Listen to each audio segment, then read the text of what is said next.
တင်ဆက်ပေးခြင်းတဲ့တဲ့ရင်ကတော့ရန်ကုန်မြို့မှာအကြမ်းဖက်စစ်ကောင်စီဘက်ကဗိုလ်မှူးချုပ်ချိုထွန်းအောင်တေဆုံးမှုအတွင်းလုံခြံသူတွေဆိုပြီးအကြမ်းဖက်စစ်ကောင်စီတပ်ကအသက်6နှစ်အရွယ်ကလေးအပါအဝင်ပြည်သူ16ဦးကိုဖမ်းဆီးရရှိထားတဲ့အကြောင်းထုတ်ပြန်လာသလိုစစ်စင်ရေးမစ်ရှင်ဆောင်ရွက်ခဲ့တဲ့ GVW တပ်ဖွဲ့ကတော့ဒါဟာစစ်တပ်ကအပြစ်မဲ့ပြည်သူကိုဖမ်းပြီးလိမ်လည်ထုတ်ပြန်တာဖြစ်တယ်လို့ရဲဘော်တွေအနေနဲ့လုံခြုံတဲ့နေရာမှာရှိနေပါတယ်လို့လည်းပြောထားပါတယ်ဒါကတော့ရန်ကုန်တိုင်းမရန်ကုန်မြို့နယ်မှာမေလ22ရက်နေ့ကအကြမ်းဖက်စစ်ကောင်စီရဲ့အငိမ့်စားဗိုလ်မှူးချုပ်ချိုထွန်းအောင်ဆိုသူပြစ်ခတ်ခံရပြီးတေဆုံးမှုမှာလုံခြံသူတွေဆိုပြီးအကြမ်းဖက်စစ်ကောင်စီတပ်ကအသက်6နှစ်အရွယ်ကလေးအပါအဝင်ပြည်သူ16ဦးကိုဖမ်းဆီးရရှိထားတယ်ဆိုပြီးမေလ9ရက်နေ့ဖြစ်တဲ့မနေ့ကညပိုင်းမှာပဲစစ်တပ်ဘက်ကထုတ်ပြန်လာပါတယ်။ဒါနဲ့ပတ်သက်ပြီးစစ်စေးမစ်ရှင်ကိုဆောင်ရွက်ခဲ့တဲ့ရန်ကုန်အခြေစိုက် Golden Valley Warriors မြို့ပြပျောက်ကြားတပ်ဖွဲ့ကတော့စစ်ကောင်စီရဲ့ထုတ်ပြန်ချက်ဟာလိမ်လည်ထုတ်ပြန်ချက်တာဖြစ်ပြီးသူတို့စစ်တပ်ကအပြစ်မဲ့ပြည်သူတွေကိုအသက်6နှစ်အရွယ်ကလေးပါမချမ်းတရခန်းဆိုပြီးလိမ့်လေအမိတက်ဖမ်းဆီးပြတာဟာဒေါ်လာရေးတပ်တွေကိုချင်းချောက်ခြင်းတဲ့သဘောဖြစ်တဲ့အပြင်တစ်ဖက်မှာလည်းသူတို့ကိုအထက်ကဘလောက်ဖိအားပေးထားတယ်လဲဆိုတာသိတာနေပြီးသူတို့စစ်တပ်ကအခုလိုဖမ်းခြင်းရရှောက်ဖမ်းထားမှန်းသူတို့ထုတ်ပြန်ထားတဲ့စာကိုကြည်တာနဲ့တင်သိတာတလို့တစ်ဖက်က CCTV မှတ်တမ်းပုံမှာဆိုရင်လေစပိန်ကငွေရောင်ဘက်ထရီနှလုံးတပ်ပုံကိုပြထားပြီးသူတို့ရဲ့သတင်းထုတ်ပြန်ချက်ထဲကပုံမှာတော့အဖြူရောင်ဘက်ထရီ3လုံးတက်စပိန်ဖြစ်နေတာကအစလိန်ထားတာတွေတိတာနေသလိုတကယ်မစ်ရှင်ကိုဆောင်ရွက်ခဲ့တဲ့ရဲဘော်တွေကတော့လုံခြုံတဲ့နေရာမှာရှိနေပြီးဒီကောင်တွေပြည်သူကိုတတ်တတ်မဲနေတာဖြစ်တယ်လို့ Golden Valley Warriors တပ်ဖွဲ့ကပြောထားပါတယ်။ဒါအပြင်မြို့ပြတော်လန်ရေးတပ်ဖွဲ့တစ်ခုမှရှိတဲ့လက်နက်ခဲယမ်းကျွမ်းကျင်သူတအုပ်ကလည်းစစ်ကောင်စီရဲ့သတင်းထုတ်ပြန်ချက်မှာပါဝင်တဲ့လက်နက်ကိုတေချာကြည့်ရှုစစ်ဆေးတဲ့အခါမှာတနက်အစ်စ်မဟုတ်ဘဲgas နဲ့ပြည့်ရတဲ့ကော်စိတ်တနက်ဖြစ်တာကိုစီစစ်တွေ့ရှိရတယ်လို့လည်းသုံးသပ်ပြောဆိုထားပါသေးတယ်ခင်ဗျတစ်ဖက်မှာတော့အကြမ်းဖက်စစ်ကောင်စီကိုအပြည်ပြည်ဆိုင်ရာ ILO Article 33နဲ့အရေးယူဖို့ဆုံးဖြတ်ပြီးတဲ့နောက်စစ်တပ်ဝင်ငွေရလန်းဖြစ်တဲ့ရေနံသဘာဝဓာတ်ငွေလေရင်စီနဲ့ဗန်နာရေးငွေကြေးကဏ္ဍကိုအဓိကပြစ်မှတ်ထားပိတ်ဆို့အရေးယူဖို့ရှိနေတယ်လို့မြန်မာနိုင်ငံလုပ်ငန်းရှင်များအဖွဲ့ချုပ်ရဲ့အထွေထွေအတွင်းရေးမှူးဦးဝေမှုတွင်ကရန်ကုန်ခေတ်ကိုပြောပါတယ်ဒါကတော့ဇွန်လ9ရက်နေ့ဖြစ်တဲ့မနေ့ကပဲ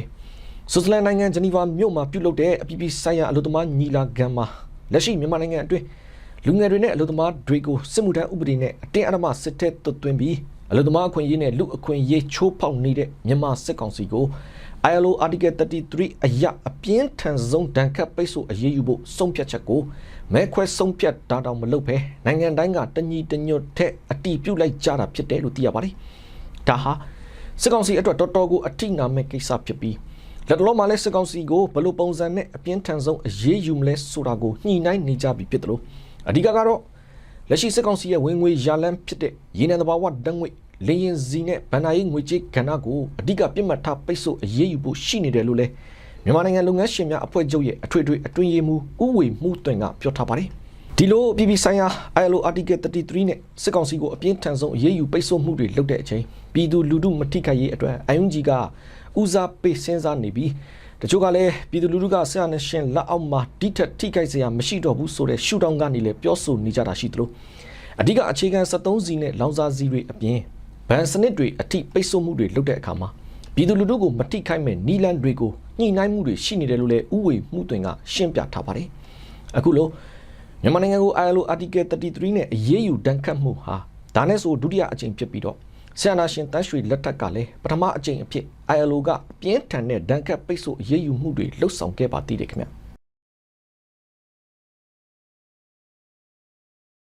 တစ်ဖက်မှာတော့ရင်းနှီးပြည်နယ်လွိုက်ကော်မြို့နယ်တဲကအကြမ်းဖက်စစ်ကောင်စီတပ်စခန်းနဲ့စစ်ကူစစ်ကြောင်းကိုဒေါ်လာရေးပူပေါင်းတပ်တွေကတိုက်ခိုက်ခြင်းမှုအတွင်းစစ်ကောင်စီတပ်သားအယောက်20ကျော်ကတော့အသီးသီးတေကုန်ကြတဲ့အပြင်လက်နက်ခဲယမ်းတချို့ကပါသိမ်းဆည်းရရှိထားတယ်လို့ KNDF တော်လန်ရေးသတင်းရင်းမြစ်ကရန်ကုန်ခေတ်ကိုပြောပါတယ်ဖြစ်စဉ်ကတော့ဇွန်လ3ရက်နေ့ကပဲလွိုက်ကော်မြို့နယ်တပြေကုန်းဖုန်ကြီးကျောင်းဝင်းအတွင်းတက်ဆွဲထားတဲ့စစ်ကောင်စီတပ်စခန်းကိုဒေါ်လာရေးပူပေါင်းတပ်တွေကဝင်ရောက်တိုက်ခိုက်ရမှာစစ်ကူလာတဲ့စစ်ကြောင်းကိုပါတစ်ဖက်ကနေပိတ်ဆို့တိုက်ခိုက်ချေမှုန်းခဲ့တယ်ဆိုပါတယ်အဲဒီလိုတိုက်ခိုက်မှုတွေအတွင်းစစ်ကောင်စီတပ်သားအယောက်20ကျော်ကတော့အသီးသီးသေကုန်ကြတဲ့အပြင်သူတို့စီကနေ RPG လက်နက်အပါဝင်တနက်တွေကြီးတွေပါသိမ်းဆည်းရရှိထားတယ်လို့ KNDF တော်လန်ရေးသတင်းရင်းမြစ်ကပြောထားပါတယ်ခင်ဗျတစ်ဖက်မှာလည်းတင်းတိုင်းတိုင်းတဝဲမြို့နယ်ကျက်စားပြင်ကမ်းနားလမ်းမှာအထိုင်ချတပ်ဆွဲထားတဲ့အကြမ်းဖက်စစ်ကောင်စီတပ်စခန်းကို ဒေါ်လာရင်းတပ်တွေကဝင်ရောက်တိုက်ခိုက်မှုအတွင်းစစ်ကောင်စီဘက်ကအရာရှိအကြီးပိုင်းအပါအဝင်17ဦးကတော့အသီးသီးတေကုန်ကြပြီလို့ Special Guerrilla Force တပ်ဖွဲ့ရဲ့တာဝန်ရှိသူတို့ကရန်ကုန်ခေတ်တစ်ကိုပြောပါတယ်ဖြစ်စဉ်ကတော့မေလ30ရက်နေ့ကပဲတဝယ်မြို့နယ်ချက်စားပြင်ကမ်းနားလမ်းတကွန်90အနီးမှာအထိုင်ချတပ်ဆွဲထားပြီးလောင်လုံးမြို့နယ်ဘက်ကိုလက်နက်ကြီးတွေနဲ့ပစ်ကူပေးနေတဲ့အကြမ်းဖက်စစ်ကောင်စီတပ်စခန်းကိုတော်လှန်ရေးတပ်တွေကဝင်ရောက်တိုက်ခိုက်ခဲ့တယ်ဆိုပါတယ်အဲဒီလိုတိုက်ခိုက်မှုအတွင်းစစ်ကောင်စီဘက်ကအရာရှိအကြီးပိုင်းအပါအဝင်17ဦးကတော့အသီးသီးတေကုန်ကြတဲ့အပြင်ဒဏ်ရာရတဲ့သူတွေလည်းရှိထားတဲ့အကြောင်းကိုသိထားရတယ်လို့ Special Guerrilla Force တပ်ဖွဲ့ရဲ့တာဝန်ရှိသူတို့ကပြောထားပါတယ်ခင်ဗျာတစ်ဖက်မှာတော့ပဲခူးတိုင်းမင်းလာမြို့နယ်တရက်တပင်ကျေးရွာအထက်တန်းကျောင်းမှာဂျပန်စစ်ကောင်စီလက်အောက်ခံနန် CDM ကာယဆရာအောင်ကိုလွင်စိုးဆိုတဲ့သူကကျောင်းသားကျောင်းသူတွေကိုအခြေခံစစ်ပညာဆိုင်ရာကာယလေ့ကျင့်ခန်းသင်ကြားတာတွေလုပ်နေတယ်လို့ဒေတာတွင်းသတင်းရင်းမြစ်ကရန်ကုန်ခေတ်ကိုပြောပါတယ်ဒါကတော့လက်ရှိမင်းလာမြို့နယ်တရက်တပင်ကျေးရွာအထက်တန်းကျောင်းမှာအခုဇွန်လပိုင်းကစပြီးစာသင်ကျောင်းတွေပြန်ဖွင့်တဲ့အချိန်မှာအကြမ်းဖက်စစ်ကောင်စီလက်အောက်ခံနန် CDM ကာယဆရာအောင်ကိုလွင်စိုးဆိုတဲ့သူဟာကျောင်းသူကျောင်းသားတွေကိုအခြေခံစစ်ပညာဆိုင်ရာကာယလေ့ကျင့်ခန်းသင်ကြားတာတွေလုပ်လာတယ်ဆိုပါတယ်အဲဒီလိုသင်ကြားတဲ့အခါမှာ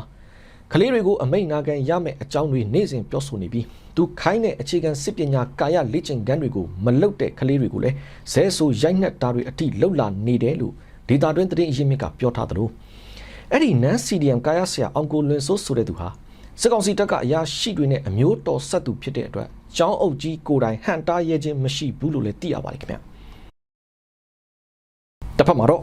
စကိုင်းတိုင်းတမူးမြို့မှာကင်းလှည့်နေတဲ့အကြမ်းဖက်စစ်ကောင်စီတပ်သားတွေနဲ့တော်လှန်ရေးတပ်တွေကြားပစ်ခတ်မှုဖြစ်ပွားပြီးစစ်ကောင်စီဘက်ကအရာရှိတအုပ်အပါအဝင်စစ်သား3ဦးကတော့အသီးသီးတေကုန်ကြပြီးသူတို့ဘက်ကစစ်ကူပါခေါ်ရတဲ့အထိဖြစ်သွားတယ်လို့ဇိုအာမီတပ်ဖွဲ့ရဲ့တာဝန်ရှိသူတအုပ်ကရန်ကုန်ခေတ်တစ်ကိုပြောပါတယ်